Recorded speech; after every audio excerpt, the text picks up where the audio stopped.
इनकलाब जवानों से आया है। जिस कौम के जवान इनकलाबी हो जाए, दुनिया में किसी भी कौम की माओ ने ऐसा बेटा नहीं पैदा किया है कि उस कौम को आगे बढ़ने से रोक सके। कोई भी इनकलाब हो, साइंस का इनकलाब जवानों से आया है, समाज का इनकलाब जवानों से आया है, तालीम का इनकलाब जवानों से आया है, फिक्री इनकलाब जवानों से आया है, फ्रांस का इनकलाब जवानों से आया है, रूस का इनकलाब जवानों से आया है, मदीने वाले मुस्तफा का इनकलाब जवानों से आया है। मक्के और मदीने की जमीन पर नबूवत के 63 साल तेवर पेश करने वाले मुस्तफा। अगर मुस्कुराना जानते हो तो मुस्कुरा कर बोलो सुभान अल्लाह। अल्लाह तुम्हारी नस्लों को सुन्नी हुसैनी बरेलवी रखे। हाथ उठाकर बोलो या रसूल अल्लाह, और तबीयत से बोलो या हबीब अल्लाह। नकीब अहले सुन्नत की तवज्जो, इनकलाब जो मदीने से चला, इनकलाब की तारीख पढ़ी जाती है, पढ़ी जाती रहेगी। इनकलाब आता रहा है, इनकलाब आता रहेगा, मगर जब इनकलाब हो, मुल्क पर कब्जा जमाने की फिक्र के साथ बेटियों की इज्जत लूटी जाती है, औरतों का वकार तबाह किया जाता है, बूढ़ों की गर्दन पे तलवारें चलाई जाती है, मस्जिदों, मदरसा, कनीसा, गिरगिट घर पादरियों को और मौलवियों को काटा जाता है। मगर एक इनकलाब आया था मक्के वाले मुस्तफा का। सब बोलोगे सुभान अल्लाह तो थोड़ी सी तकरीर हो जाएगी। अल्लाह उन्हें मदीने की जियारत करा दे जो इस वक्त कैफियत से सुभान अल्लाह बोलने का हुनर रखते हो, और मोहब्बत से बोलो सुभान अल्लाह, और तबीयत से हाथ उठे हाथ उठे हाथ उठे, मोहब्बत से बोलो लब्बैक या रसूल अल्लाह, लब्बैक या हबीब अल्लाह। इनकलाब आया था। कैसा इनकलाब पैदा हुए? इनकलाब रब्बे हबली उम्मती। बचपन झूले में रहे तो चांद खिले। इनकलाब 25 साल की बेदाग कड़ियल जवानी और 40 साल खदीजतुल कुबरा से शादी करे, आ जाए इनकलाब। इसे कहते हैं इनकलाब। ऐसा इनकलाब पेश किया मुस्तफा ने। सिद्दीक आ गए। ऐसा इनकलाब पेश किया मुस्तफा ने। उमर आ गए। ऐसा इनकलाब पेश किया मुस्तफा ने। उस्मान गनी आ गए।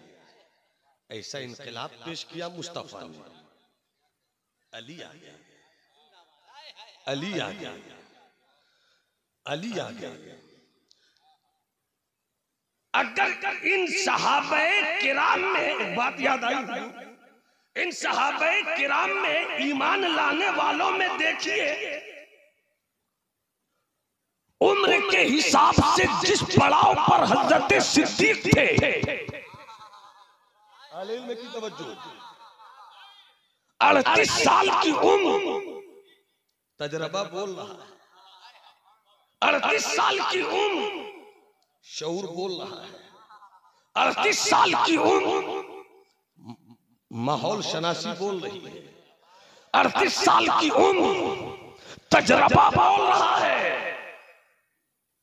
बोला है मुस्तफा ने, मैं रसूल हूं मान लो। तजरबे को भी नहीं रखा, इतना तजरबा बोल रहा है। शऊर को भी नहीं शऊर में रखा। शऊर इतना बोल रहा है कि बोलने वाला मुस्तफा है, जिनका बचपन भी सिद्दीक की नजर के सामने, जिनका लड़कपन भी जिंदगी सिद्दीक के सामने, जिनकी शादी का तेवर भी सिद्दीक की जिंदगी के सामने। जैसे ही सरकार ने कहा सिद्दीक अब पत्थरों की पूजा नहीं होगी, एक अल्लाह की पूजा होगी, क्या तुम इस दावत में मेरे साथ आते हो? कुछ सोचा नहीं सिद्दीक ने, इधर मुस्तफा ने कहा, उधर सिद्दीक ने ऐलान कर दिया मैं मुस्तफा के साथ हूँ। हाय हाय, नारे तकबीर, नारे तकबीर, नारे रिसालत, शहजादा हुजूर वकारे मिल्लत। ये है इनकलाब। और बच्चों में मौला अली है। वहां शऊर ने भी कहा कि शऊर को क्या रखना है, हो जाओ मुस्तफा की। और यहां मौलाए कायनात का बचपन। मगर ए मौला अली, तुझसे किसने कहा मुस्तफा यही है? अब बात समझ में आई कि इनकलाब बूढ़ों से नहीं आता, बूढ़ों की सरपरस्ती होती है, मगर इनकलाब जवानों से आता है। सिद्दीक जवान, 15 से 23 साल नौजवान को कहते हैं, और 23 से 40 साल जवान को कहते हैं। मुस्तफा के इस काफले इश्क में जवान भी हैं और नौजवान भी। और ऐसा इनकलाब आया, ऐसा इनकलाब आया, ऐसा इनकलाब आया कि सिर्फ और सिर्फ और सिर्फ 23 साल में इस्लाम इतना फैल गया, इतना फैल गया। इराक मुसलमानों का था, मूसिल मुसलमानों का था, फलस्तीन मुसलमानों का था, इराक मुसलमानों का था, ईरान मुसलमानों का था, कजाकिस्तान मुसलमानों का था, तुर्की मुसलमानों का था, आर्मीनिया मुसलमानों का था, अजरबैजान मुसलमानों का था। वो कौन सा इनकलाब था? जवान कल भी थे, जवान आज भी हैं, मगर वो कैसे जवान थे और आज हम कैसे जवान हैं? उनके कदमों की चाप से उड़ते हुए गर्द गुबार को देखकर लोग कहते थे, ये देखो इज्जत और आबरू की हिफाजत करने वाला इस्लाम का शहसवार जा रहा है। आज अपनी नजरों का हाल क्या है? आज अपनी सोसाइटी का हाल क्या है? आज अपने मोहल्ले का हाल क्या है? आज अपनी आबादी का हाल क्या है? गैरों का शिकवा कब तक करते रहोगे? मुसलमानों पर जुल्म हो रहा है, मुसलमानों पर अत्याचार हो रहा है, मुसलमानों को आतंकित किया जा रहा है, मुसलमानों को डराया जा रहा है, मुसलमानों को धमकाया जा रहा है। गैरों पर इल्जाम कब तक देते रहोगे? जरा अपने पड़ोसियों से पूछ लो, तेरी नजर से तेरे पड़ोस की बेटी महफूज है या नहीं?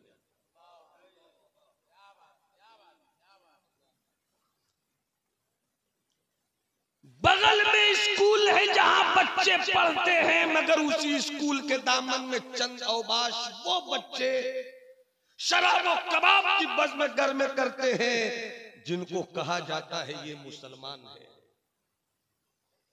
रिक्शा चलाने वालों में तुम्हारा नाम, पंचर बनाने वालों में तुम्हारा नाम। इल्म से दूर है जो कौम, इस वक्त उस कौम में सबसे ऊपर तुम्हारा नाम। रह गई रस्मे अज़ा रूहे बिलाली न रही, फलसफा रह गया तलकीने ग़ज़ाली न रही। वाइज़े कौम की वो पुख्ता ख्याली न रही, तब शीरी न रही शीरी मकाली न रही। मस्जिद मरसिया खाहे के नमाजी न रहे, यानी वो साहिबे औसाफ हिजाजी न रहे। कैसे थे हम? कैसे हो गए? चूंकि हमने इन दिनों अपनी जिंदगी का मकसद भुला दिया है। डॉक्टर बनाने की फिक्र है, इंजीनियर बनाने की फिक्र है, प्रोफेसर बनाने की फिक्र है, माफ कीजिएगा मौलाना बनाने की फिक्र है, आलिम बनाने की फिक्र है, मुफ्ती बनाने की फिक्र है। इल्ला माशाअल्लाह सारी फिक्रें हमारे साथ है, मगर इस फिक्र का मकसद क्या है? खाना, ड्रिंक, पीना, हैप्पी, खुश रहना। यही तीन चीज है हजरत मुफ्ती साहब।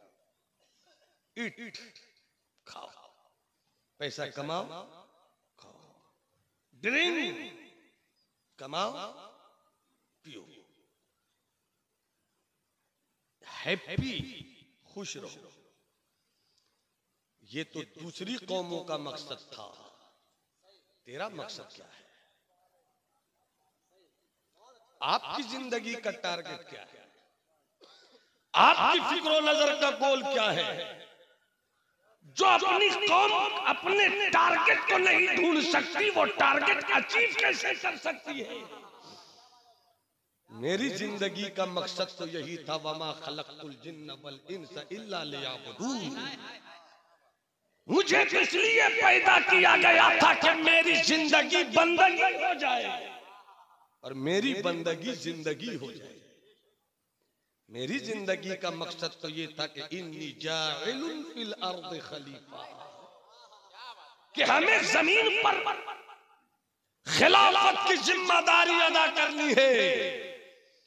हमारी जिंदगी का टारगेट तो ये था, कद अफलह मन तज़क्का, कामयाब वो हुआ जिसने अपने अंदर की गंदगी दूर कर ली। इतने लोग बैठे हुए हैं, इतने असहाब बैठे हुए हैं, और बिलखुसूस जवानों की टीम है। शराब मेरी कौम पीने में सबसे आगे हो गई है। अफसोस उस वक्त होता है, हुजूर पीरे तरीकत उस वक्त अफसोस होता है जब कोई कहता है कि मुहर्रमुल हराम का ताजिया उठाने वाले या हुसैन भी कर रहे थे और शराब भी पी रहे थे। अब इस कौम को तबाही से कौन रोक सकता है? जिस आका इमाम हुसैन ने इस्लाम के शहजादों की जान, माल, इज्जत और आबरू की हिफाजत के लिए करबला में सब कुछ दे दिया। जान दूंगा मगर शराबी की बैयत नहीं ली जाएगी। अली अकबर को कुर्बान करूंगा मगर यजीद के फिस्को फुजूर के हाथों पे बैयत नहीं करूंगा। सकीना के चेहरे पर थप्पड़ मार दिया जाए, मेरे हुसैन की रूह को पसंद है, मगर मेरे हुसैन को यह पसंद नहीं है कि नाना की लाई हुई शरीयत के वजूदे नाज पर यजीद अपनी बदफिक्री की कोई तलवार चला दे। जिस हुसैन का ये मिशन था, आज उसी आका हुसैन का नाम लेते हैं और शराब पीकर। मत पियो शराब, पीना छोड़ दो। चुल्लू पी पी कर उल्लू मत बनो।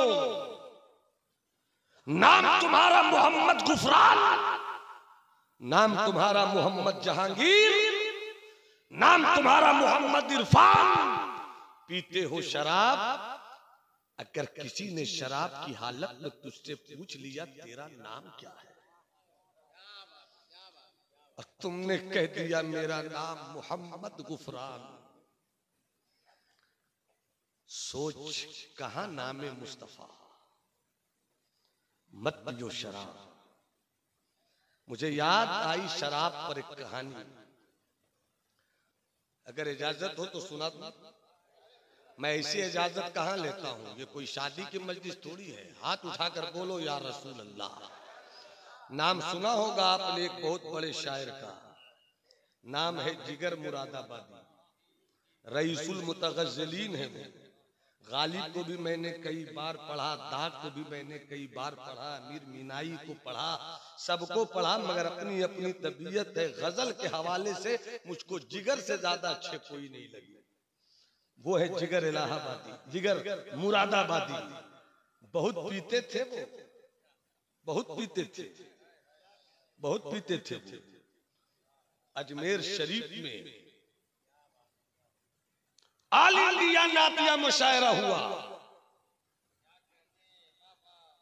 हिंदुस्तान उस वक्त पाकिस्तान भी हिंदुस्तान, बांग्लादेश भी हिंदुस्तान, बड़े बड़े शायरों को बुलाया गया। जिगर को बुलाया ही जाए क्योंकि सबसे कामयाब शायर थे जिगर। किसी ने कहा जिगर नहीं बुलाए जाएंगे। क्यों?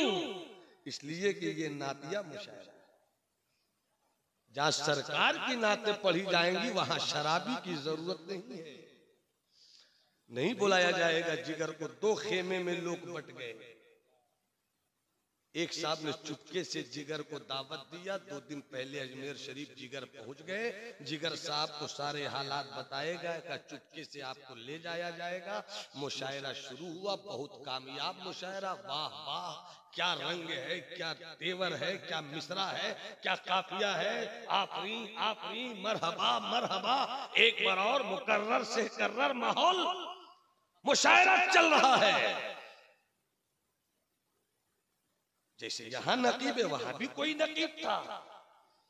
नकीब ने आखिर में उठकर कहा सबको सुन लिया है, एक शायर और है उसको भी सुन लीजिए। ज्यादा टाइम नहीं लूंगा, मुशायरा हो चुका। एक शायर और है उनको सुन लीजिए, वो है जिगर मुरादाबादी। जैसे ही जिगर साहब माइक पर खड़े हुए, पतले दुबले से आदमी थे, खड़े तो हो गए। जैसे ही खड़े हुए हंगामा हो गया, बैठाओ इसो, ये शराबी कहां से आ गया, ये कबाबी कहां से आ गया, ये पीने वाला कहां से आ गया। ये मेरे सरकार की याद है, यहाँ किसी शराबी को इजाजत नहीं है। यही वजह है कि हमारे उलमाए अहले सुन्नत ने माजी करीब तक फासिकों को भी स्टेज पर बैठने नहीं दिया। बड़ा तकद्दुस है इस मकाम का। हजरत जिगर मुरादाबादी, बैठा इसको। जिगर ने माइक पर आकर सिर पे कहा बैठा दो, बैठ जाऊंगा, भगाओ भाग जाऊंगा, उतार दो उतर जाऊंगा, मगर ए जाने वालों, ए उतारने वालों, ए मेरे खिलाफ आवाज लगाने वालों, इतनी सी बात सुन लो, जो जिगर था वो शराबी था, जो जिगर है वो ख्वाजा के दर पे तौबा कर चुका है। सब बोलोगे सुभान अल्लाह तो थोड़ी देर और बोल दूंगा, हाथ उठाकर बोलो सुभान अल्लाह। अब जब जिगर ने कहा कि वो शराबी कोई और था, अब तो सुन लो। फिर जिगर ने जो नात पढ़ी, एक मिसरा है, एक रिंद है और मिदहते सुल्तान मदीना। फिर वहां से जो कैफियत बनी, लगता था कि जो मुशायरा खत्म हुआ वो अलग था। अब जो मुशायरा शुरू हुआ है जिगर पर शुरू हो रहा है, जिगर ही पे खत्म हो जाएगा। इस जिगर मुरादाबादी ने तौबा किया, अचानक से तौबा किया, अचानक जिगर का जिगर बिगड़ने लगा। पहला भारत का शायर था जिसके पास इतने पैसे थे कि पैसे की बुनियाद पर उनको अमेरिका ले जाया गया, जिगर के जिगर को ठीक करने के लिए। शान बाबू मुलायजा कीजिएगा, ले जाया गया। इसलिए कि मुशायरे की दुनिया में इससे पहले तक डिमांड नहीं होता था, डिमांड की बुनियाद जिगर ही ने रखी है। तो पैसे थे उनके पास, समझ में आया कि फ्यूचर को सेव करने के लिए डिमांड कर लेना चाहिए, तो डिमांड किया। गए अमेरिका, डॉक्टर ने देखा, कहा जिगर, यस आई एम जिगर, मैं जिगर हूं। कहा आपका जिगर खराब हो गया है, बहुत पीते थे क्या, बहुत पीते थे क्या। जिगर ने कहा पीते नहीं थे, पिए रहते थे, पिए रहते थे। कानपुर की सरजमीन में एक पीकर नशे में नाले में गिरा पड़ा था। उधर से एक बालिग कुत्ता आया, जवान कुत्ता। कुत्ता कब जवान होता है पता है? जब वो टांग उठाकर मुतना शुरू कर दे, समझिए वो जवान हो गया। और ये मैं नहीं बोल रहा हूँ, हजरत इमाम आजम अबू हनीफा, हजरत नौमान बिन साबित, हम सबों के इमाम, उनसे किसी ने कहा था आप जानते हैं कुत्ता कब जवान होता? आपने फरमाया ला अदरी, मैं नहीं जानता। का मैं बता दूं? का बता दो का कुत्ता जब टांग उठाकर मुतना शुरू करे समझो वो जवान हो गया। सिर्फ इतनी सी बात पर इमाम आजम उस आदमी का इतना एहतराम करते थे कि जब भी वो गुजरता था इमाम आजम खड़े हो जाते थे। ये तो उस्ताद का अदब, ये तो उस्ताद का अदब। हजरात, तो कुत्ता आया, टांग उठाकर देना शुरू किया, बिल्कुल सेंटरलाइज। वो शराबी पीकर पड़ा हुआ था, इसीलिए कहता हूं मत पियो शराब, मत पियो शराब, मत पियो शराब। जैसे शुरू किया तो गर्मा गर्म उस शराबी ने समझा कि ये कोई नई क्वालिटी की आ रही है क्या। उसने भी नशे में कहा साखिया और पिला, साखिया और पिला, साखिया और पिला। मत पियो शराब। जिस नशे में तुम फैसला नहीं कर सको कि शराब किसे कहते हैं और पेशाब किसे कहते हैं। जिगर ने कहा कि पीते नहीं थे, पिए रहते थे। कहा इसीलिए आपका जिगर खराब हो गया। छोड़ना था तो धीरे धीरे छोड़ते, अचानक क्यों छोड़ दिया? ऐसा कीजिए, कुछ कुछ लेना शुरू कीजिए, धीरे धीरे छोड़िए, आपके जिगर का मसला ठीक हो जाएगा। जब डॉक्टर साहब बोलकर चुप हो गए, जिगर ने कहा आपकी बात पर मैं जिगर की हिफाजत के लिए शराब तो छोड़ दूं, मगर क्या करूं? गरीब नवाज मदीने वाले आका के लाल सरकारे गरीब नवाज की चौखट पर जो तौबा और वादा किया है, जिगर खा जिगर टूट जाए टेंशन नहीं, मगर अजमेर की धरती पर सरकारे गरीब नवाज से किया हुआ वादा नहीं तोड़ सकते। यहीं पर कहना चाहूंगा, मुरीद होने वाले अशरफियों और मुरीद होने वाले रज़वियों, मुरीद होने वाले कादरियों, आमा कादरी होना, चिश्ती होना, अशरफी होना, कलंदरी होना, शर्फी होना, ये कमाल नहीं है। तुमने मुर्शिद के हाथ में हाथ देकर वादा किया था कि शराब पिएंगे नहीं, नमाज छोड़ेंगे नहीं, शराब को देखना भी बंद कर, नमाज पढ़ना शुरू कर दे, ताकि तेरा अशरफ कहे मेरा मुरीद आ गया, बरेली का रजा कहे मेरा मुरीद आ गया, बगदाद वाला पीरे पीरा कहे मेरा मुरीद आ गया, अजमेर का गरीब नवाज कहे मेरा। हाय हाय, नारे तकबीर, नारे रिसालत, नारे रिसालत। हजरत अल्लामा नौमान अख्तर फायकुल जमाली हुजूर तशरीफ रखते हैं। मेरे दिल में हिंदुस्तान के बड़े पीरों के कुछ शहजादगानी हैं जिनका एहतराम बहुत है। बाकी निस्बत की बुनियाद पर कद्र हो जाए अलग सी चीज है। लिहाज में पास में हम फालतू में थोड़ी पढ़ाई किए कि जिसको चाहे मानते फिरे।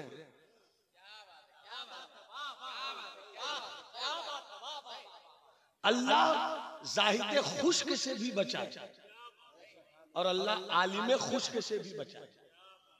आलिम खुश्क के पास फतवे के सिवा कुछ नहीं, और जाहिद खुश्क के पास झूठी करामत के सिवा कुछ नहीं। हुजूर मुफ्ती साहब कहला आजिज़ है हम। एक सच्चा पीर पूरे नवादा में ढूंढिए तो नहीं मिलेगा। झूठा पीर जिधर देखिए उधर ही मिल रहा है, जिधर देखिए उधर ही मिल रहा है। एक एक मोहल्ले में 5-5 मिल रहा, 6-6 मिल रहा। क्या भैया रिक्शा चला रहा था, पीर हो गया।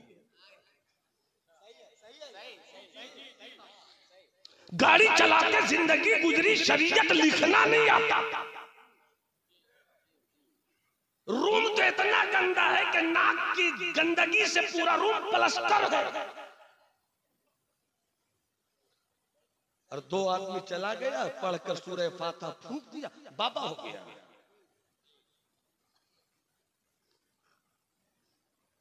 और अभी एक जमात और निकली है सरकार,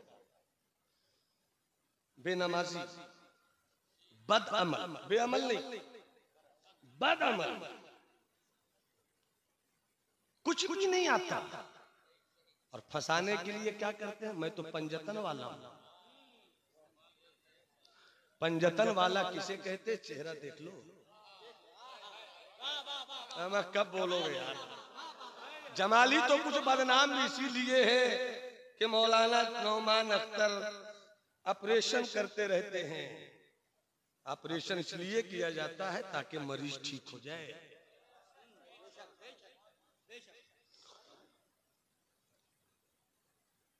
नमाज का मसला पता नहीं, लाल रूमाल, पीला रूमाल, हरा रूमाल, उजला रूमाल, तरह तरह की टोपी। सुनो प्यारे, मौला अली, सैयदा फातिमतुज़ ज़हरा, आका हसन, मौला हुसैन, ये चरस पीने वाले और भांग खाने वाले बाबाओं को समझ में नहीं आया।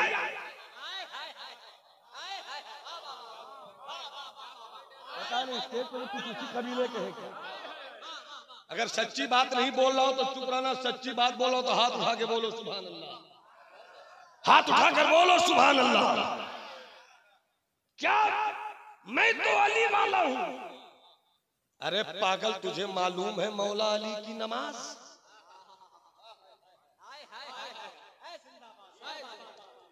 तुम्हें मालूम है असदुल्लाह गालिब की नमाज?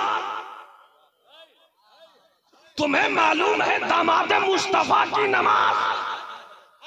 तुम्हें मालूम है सैयदा ज़ाहिदा तैयबा ताहिरा सूफिया साफिया राकिया आबिदा मुज्तहिदा आलिमा मुफ्तिया सरकार की प्यारी बेटी सैयदा फातिमतुज़ ज़हरा?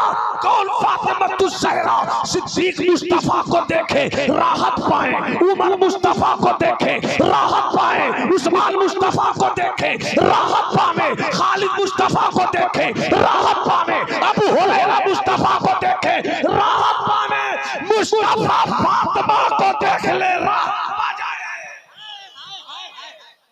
हाय नारे तकबीर। सारे लोग अपने हाथों को फिजाओं में लहरा कर नारे का जवाब दे। नारे तकबीर, नारे रिसालत, नारे रिसालत, खानदाने मुस्तफा, अस्मते मुस्तफा, नारे तकबीर। ये वैरायटी के बाबा, तुम अशरफी भी कहोगे तो मैं पहचान लूंगा, तुम वारसी भी कहोगे तो मैं पहचान लूंगा, तुम रज़वी भी कहोगे तो मैं पहचान लूंगा, तुम हबीबी भी कहोगे तो मैं पहचान लूंगा। मैं देखूंगा कि तू जिस गरीब नवाज आका के नाम पर अपनी दुकान चला रहा है, उस दुकान के खजाने में मुसल्ले पर नमाज की हिफाजत है या नहीं है। अगर नमाज की हिफाजत नहीं है तो फैसला कर लूंगा तू झूठा शख्स है, तू झूठा रज़वी है, तू झूठा चिश्ती है, तू झूठा निस्बत का नाम लेकर बदनाम कर रहा है बुजुर्गों के मिशन को। अली भांग पीने वालों के लिए नहीं है, अली चरस पीने वालों के लिए नहीं है, अली ताश के पत्तों को फेंकने वाले झूठे बाबाओं के लिए नहीं है, अली गौसे आजम के लिए है, अली गरीब नवाज के लिए, अली मखदूम अशरफ के लिए, अली शरफुद्दीन यहया मुनीर के लिए, अली बरेली वाले के लिए। क्या कहा मेरे आका इमाम अहमद रजा ने? जर्रे झड़कर तेरी पैजारों की ताजा जानते हैं सैयारों के, सिद्क़ो अदलो करमो हिम्मत में 400 शोहरे हैं इन चारों के, बहरे तस्लीमे अली मैदा में सर झुके रहते हैं तलवारों के। कैसे आकाओं का बंदा हूँ रजा, बोल वाले मेरी सरकारों की, बोल वाले मेरी सरकार, बोल वाले मेरी सरकारों की। नारे रिसालत, मसलके आला हजरत, फैज़ाने आला हजरत। और ये जो हमारे बैठे हुए हैं इनको कहां तक मैं ले जाऊं समझ में नहीं आ रहा। मखदूम इब्ने मखदूम इब्ने मखदूम इब्ने मखदूम इब्ने मखदूम इब्ने मखदूम इब्ने मखदूम इब्ने मखदूम इब्ने मखदूम। मिसरा नहीं बन सकता, शेर क्या होगा, शेर क्या होगा। अब एक बात याद आई सरकार, मेरे चचा जान मुफ्ती मुजफ्फर साहब की एक बात याद आई। अभी एक सैयद इरफान रसूल साहब मद्दसदिल्लुल आली नैनीताल के इलाके के हैं, मैं जलसे में गया तो उनसे मुलाकात हुई। आपने कहा कि मुरादाबाद एक मर्तबा सरकारे मुफ्ती आजम आला हजरत के छोटे शहजादे अल्लामा जहांगीर मुरादाबाद में थे। इनके मुरीदों ने एक साहब से कहा चलिए ना, एक बड़े अच्छे पीर साहब आए हैं। तो उस आदमी को पीर साहब के नाम से एलर्जी होती थी। ऐसे ही बाबाओं ने ऐसा किया था, ऐसे ही बाबाओं ने ऐसा किया है, पीर साहब के नाम से एलर्जी। लोगों ने कहा चलकर देख तो लो, चलकर मिल तो लो। जिद किया तो कहा जाऊंगा मगर पूछूंगा कुछ, और बहुत भारी नहीं पूछूंगा, हल्का पूछूंगा, मगर जानता हूं कि इसका हल्का क्या है। हाँ हजरत मुफ्ती साहब सलमान बाबू गए मुफ्ती आजम के पास। सवाल क्या किया जानते हैं कि सरकार की कितनी बेटियां हैं और सबके नाम क्या है। सरकार की कितनी बेटियां हैं और सबके नाम क्या है। एक चीज एक मिनट में बता दूं, अगर कोई आपसे कहे सरकार की कितनी बेटियां थी तो क्या कहोगे? 4। उंगली दिखा, उंगली दिखाओ ना भाई, कुछ वजह से मैं बोल रहा हूँ। उंगली दिखाओ, उंगली दिखाओ मेरे लाल। सरकार की कितनी बेटियां, कितनी बेटियां? 4। अगर कोई कहे एक बेटियां है, एक बेटी है, तो समझ लो या तो वो राफजी है या राफजियत का मारा हुआ, या तो वो राफजी है या राफजियत का मारा हुआ। इस वक्त जमात अहले सुन्नत अजीब चौराहे पर एक तरफ कुछ खुश के मौलवियों ने अपनी बेहूदगी से नासिबियत की बात कर दी, और कुछ बेवकूफ लोगों ने पंजतन के नाम पर राफजियत का बिगुल छेड़ा है। जहां नासिबियत की दीवारें तोड़ी जाती हैं, जहां राफजियत के किले गिराए जाते हैं, उसी का नाम है अहले सुन्नत वल जमात।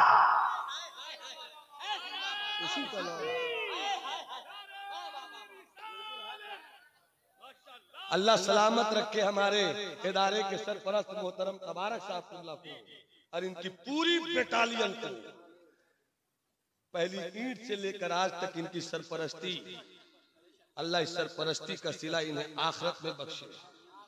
बस थोड़ी सी बात मैं कर रहा हूँ। सरकारे मुफ्ती आजम आला हजरत के छोटे शहजादे वो पहुंचा, वो पहुंच कर कहता है, किसी ने कहा हुजरत ये फला है, ये फला है, ये मेरे दोस्त हैं, फला है, फला है, बहुत काबिल है, ये है वो। सरकार मुफ्ती आजम ने कहा अच्छा अच्छा। उसके बाद मुफ्ती आजम फरमाते हैं ऐसा लगता है कि आप कुछ पूछना चाह रहे हैं। अरे स्टेज तो बोले सुभान अल्लाह। पता नहीं मेरी बिरादरी क्यों खामोश हो गई। हुजूर पीर तरीक़त हमारे हुजूर सैयद आरफ बाबू साहब सल्लल्लाहु अलैहि वसल्लम, पूरी दुनिया बिरादरी बात को समझ रही है। जिस दिन मौलवियों ने समझ लिया आधा झगड़ा वही खत्म हो जाएगा, आधा झगड़ा वही खत्म हो जाएगा। सरकार मुफ्ती आजम ने फरमाया आप कुछ पूछना चाह रहे हैं? कहा हाँ। क्या पूछिए? क्या सरकार की कितनी बेटियां थी और बेटियों के नाम क्या थे? तवज्जो है आपकी, तवज्जो है आपकी। सरकार मुफ्ती आजम ने कोई जवाब नहीं दिया। थोड़ी देर के बाद अंदर चले गए। अब ये शुरू हो गया। कहा था ना पीर साहब, अरे सबका एक के हाल है, ना पढ़ना ना लिखना, बस दाया बाया इधर उधर करते रहना। ही पीर साहब आए, एक छोटा सा सवाल जवाब नहीं दे सके तुम्हारे पीर साहब। थोड़ी देर के बाद मुफ्ती आजम इस सूरत में आए कि दाढ़ी के बाल से पानी शरीफ के कतरात जाहिर हो रहे थे। सुन लो दानिश, सुन लो बाबू, कतरात जाहिर हो रहे थे। आकर बैठे और आपने कहा सुनो, मुझे जवाब मालूम है, मैं कोई किताब देखने नहीं गया था। ये देख रहे हो मेरे चेहरे पे दाढ़ी के बाल और बाल से जो पानी के कतरात जाहिर हो रहे हैं, देख रहे हो? मैं वजू करके आया हूं।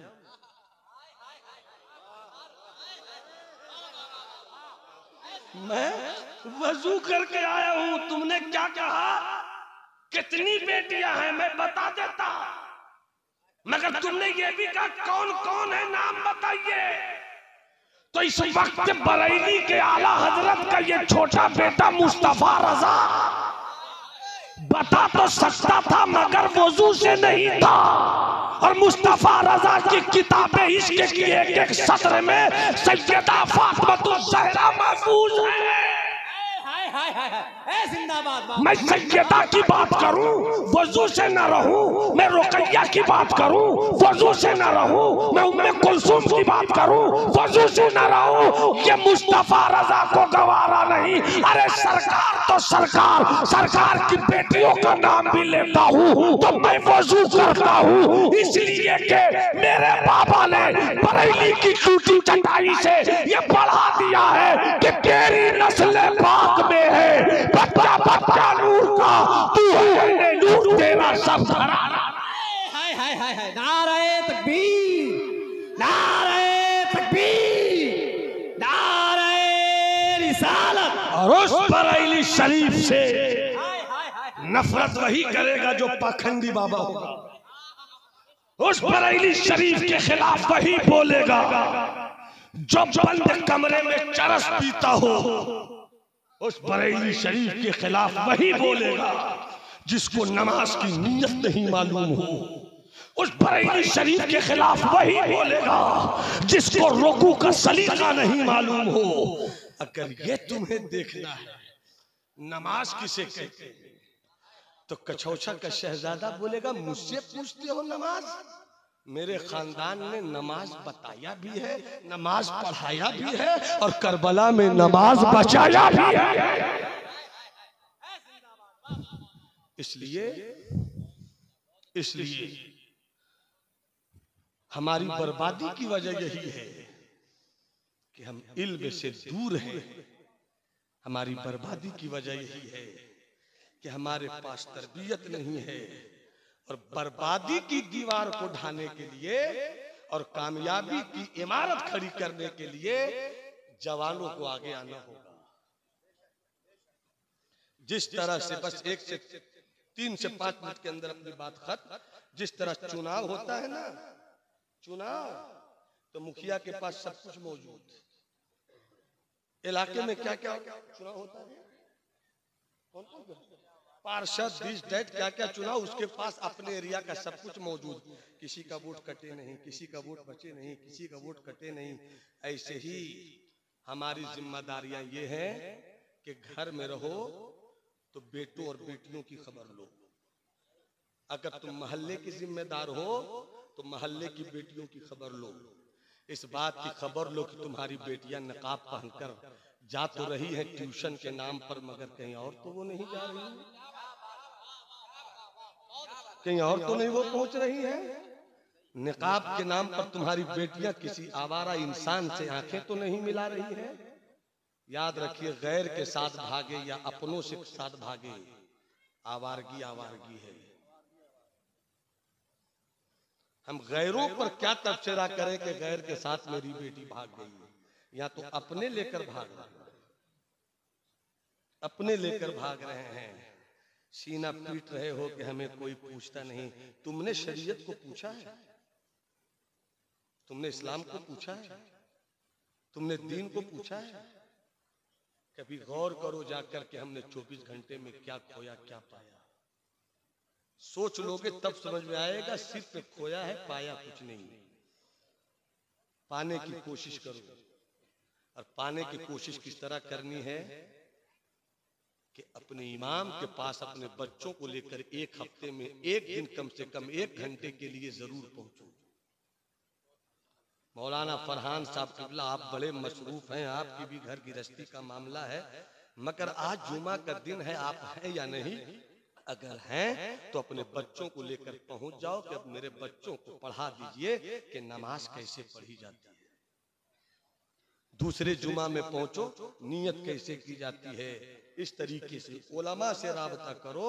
जब तुम्हारा बेटा उलमा की मजलिस में बैठने लगेगा, शराब खुद ब खुद छोड़ देगा, आवारगी खुद ब खुद छोड़ देगा।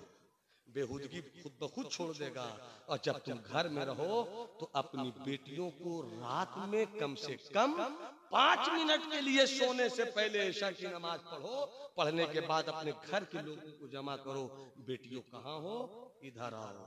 बच्चों कहाँ हो, इधर आओ। मेरी बीवी तू कहाँ है, तू भी बैठ। मेरी बहन आप भी बैठिए। अम्मी जान आप भी बैठ जाएं। और बैठने के बाद कहो कि आज से मैंने 5 मिनट के लिए घर में बैठे बैठे एक मदरसा खोल दिया है, जिस मदरसे का नाम है मदरसा इश्क़े रसूल। और उसके बाद शुरू करो। पहले दिन आका की विलादत सुनो, कुछ दिनों के बाद आका का लड़कपन सुनो, कुछ दिन के बाद आका की जवानी सुनो, फिर सुनाओ कि सरकार ने नबूवत का ऐलान कैसे किया। इस तरीके से फिर सिद्दीक की कहानी सुनो, फारूक की कहानी सुनाओ, आका उस्मान की कहानी सुनाओ, मौला अली की कहानी सुनाओ। एक वक्त आए गौसे आजम की कहानी सुनाओ, एक वक्त आए गरीब नवाज की कहानी सुनाओ, फिर वो वक्त आए कि मेरे मखदूम अशरफ की कहानी सुनाओ, फिर वो वक्त आए कि ये बता दो कि बरेली वाले रजा ने किस माहौल में इश्क रसूल की शराब पिलाई है। इस तरह से सुनाते चले जाओ। और फिर आने वाली नस्लों को कहना आए थे इस इलाके में कुतुबुल मशाइख, आए थे इस इलाके में सरकार कलाम, आए थे इस इलाके में सरकार हाफिज मिल्लत, आए थे इस इलाके में हुजूर सरकार आला हजरत शफी मियां, आए थे इसी इलाके में करीब में रजहत की सरजमीन पर बरेली के आला हजरत। फिर बताओ तुम अपनी नस्लों को आए थे अल्लामा अरशदुल कादरी अलैहि रहमा, आए थे मुहद्दिस करीम अल्लामा ज़ियाउल मुस्तफा साहब, आए थे सरकार ताजुश शरिया। शुरू करो वहां से, खत्म करो यहाँ पर, तो तुम्हारे बेटों की तारीख में कहीं बुजुर्गों के लिए गद्दारी नहीं पाई जाएगी और तुम्हारी बेटियां हमेशा मुस्तफा की बेटियों की कनीज बनकर रहे। इसलिए जवानों बेदार हो जाओ। नमाज का वक्त हो, नमाज की तैयारी करो। अगर 5 वक्त की नहीं पढ़ते हो, पढ़ो, आदत डालो 5 वक्त की। इतना कम से कम करो। पता नहीं मुफ्ती साहब मैं गलत बोल रहा हूँ या सही बोल रहा हूँ। अगर गलत हो तो आप बरसरे मिंबर मुझको टोक दीजिएगा। आप हो सके तो 5 वक्त की नमाज नहीं पढ़ते, पढ़ने की कोशिश कीजिए। नहीं पढ़ सकते, नफ्स के शिकार हैं आप, तो सिर्फ एक काम कीजिए, आज से फैसला लीजिए, कुछ भी हो हम अस्र की नमाज जरूर पढ़ेंगे, अस्र की नमाज जरूर पढ़ेंगे, कल भी पढ़ेंगे, परसों भी पढ़ेंगे, तरसों भी पढ़ेंगे। अस्र की नमाज के लिए आकर तो देखो। जैसे ही 5 दिन 6 दिन 7 दिन पढ़ लोगे, अस्र की नमाज की लज्जत कहेगी चलो मगरिब की तरफ चलते हैं, मगरिब की लज्जत कहेगी चलो ऐशा की तरफ चलते हैं। और ऐशा की नमाज पढ़कर जब उसे मनाकर सोने की कोशिश करोगे, मैं सो जाऊं या मुस्तफ़ा कहते कहते, खुले आंख सल्ले आला कहते कहते, जब मुअज्जिन अजान देगा आपको नींद दबाएगी, मत उठो, मगर मुअज्जिन कहेगा मत सोवो, अस्सलातु खैरुम मिनन नौम, ये नमाज नींद से बेहतर है। आप नमाजी भी हो जाएंगे, दिल की गंदगी साफ भी हो जाएगी। उलमा की सोहबत में बैठिए, अपने बच्चों और बच्चियों को मोबाइल से बचाइए, मोबाइल से बचाइए। छोटे छोटे बच्चों को देते हैं ना मोबाइल खेलने के लिए, बच्चा खेलता रहेगा, अम्मी अपने काम में। जाहिरी नुकसान तो ये है कि 2 साल के अंदर आपके बेटों की आंखें खराब हो जाएंगी। फिर बिल्लौर भी दौड़ते रहिएगा तो शायद उसका कोई इलाज नहीं आपके पास हो। और दूसरा नुकसान आपका ये है कि आपकी बेटियां इसी मोबाइल के जाल में फंसती हैं, गैरों का शिकार होती हैं। खुदारा अपने जिम्मेदारियों को महसूस कीजिए, उलमा की सोहबत में आइए, बुजुर्गों की बारगाह में आइए, उलमाए किराम से रिश्ता जोड़िए, दीन और शरीयत को समझिए, अपनी बहू बेटियों के मोबाइल पर गहरी नजर रखिए। सोने से पहले कह दीजिए मोबाइल मेरे पास जमा करो, घर से बाहर निकलो ले जाओ फिर मेरे पास जमा करो, ताकि आपका घर भी महफूज रहे, आपका मुआशरा भी महफूज रहे, आपकी सोसाइटी भी महफूज रहे, आप महफूज रहें। हर एक की जिम्मेदारी है जो जिस पद पर है उसी पद पे रह के अपनी जिंदगी को कामयाब करे। हुजूर तशरीफ फरमा है, मैं तो बहुत देर बोल गया, मगर हजरत की आंखों के तबस्सुम की चमक में मैं कहीं जलाल की कोई तस्वीर भी देख रहा हूँ, इसलिए यहीं पर गुफ्तगू खत्म। अस्सलाम वालेकुम।